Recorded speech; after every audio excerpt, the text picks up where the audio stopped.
بسم الله الرحمن الرحيم. سبح لله ما في السماوات وما في الأرض وهو العزيز الحكيم. يا أيها الذين آمنوا لم تقولون ما لا تفعلون كبر مقتا عند الله أن تقولوا ما لا تفعلون. إن الله يحب الذين يقاتلون في سبيله صفا كأنهم بنيان مرصوص. وإذ قال موسى لقومه يا قوم لم تؤذونني وقد تعلمون أني رسول الله إليكم فلما زاغوا أزاغ الله قلوبهم والله لا يهدي القوم الفاسقين. وإذ قال عيسى ابن مريم يا بني إسرائيل إني رسول الله إليكم مصدقا لما بين يدي من التوراة ومبشرا برسول يأتي من بعد اسمه أحمد. فلما جاءهم بالبينات قالوا هذا سحر مبين ومن أظلم ممن افترى على الله الكذب وهو يدعى إلى الإسلام والله لا يهدي القوم الظالمين. يريدون ليطفئوا نور الله بأفواههم وهم متم نوره ولو كره الكافرون.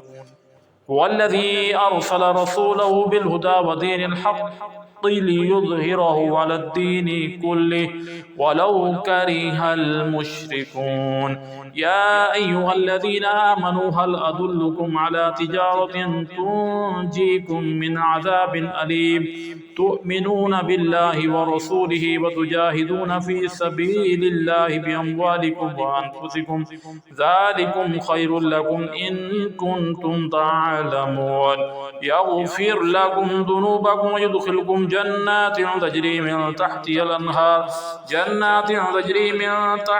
الأنهار ومساكن طيبة في جنات عدن ذلك الفوز العظيم.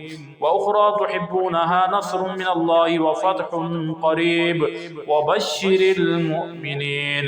يا أيها الذين آمنوا كونوا أنصار الله كما قال عيسى ابن مريم للحواريين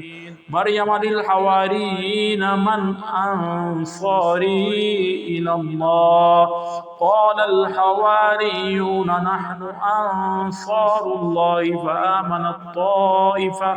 فآمنت طائفة من بني إسرائيل وكفرت طائفة فأيدنا الذين آمنوا على عدوهم فأصبحوا ظاهرين. صدق الله.